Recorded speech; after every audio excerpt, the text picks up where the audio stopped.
សួស្តីទាំងអស់គ្នាថ្ងៃនេះថ្ងៃអាទិត្យខ្ញុំមកខាងក្រៅជាមួយនឹងកូនប្រុសខ្ញុំ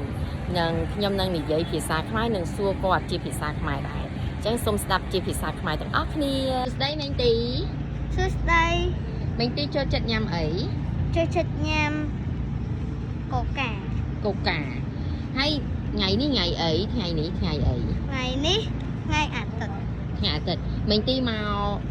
កកន្លែងណាថ្ងៃនេះមេងទីមកកន្លែងណាខ្ញុំមកកន្លែងកាហ្វេហ្នឹងមានអីគេខ្លះមើលនៅជុំវិញកាហ្វេហ្នឹងមានអីគេខ្លះ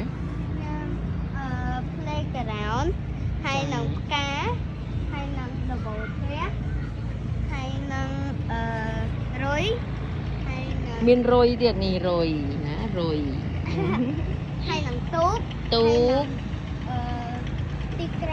ទីក្រុងនោះទីក្រុងទាំងអស់គ្នានោះគឺទីក្រុងខ្មែរ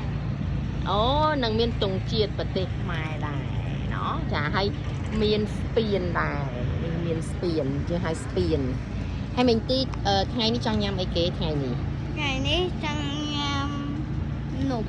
ចង់ញ៉ាំនំអូខេបាយលាហើយជម្រាបលាអ្នកគ្រូ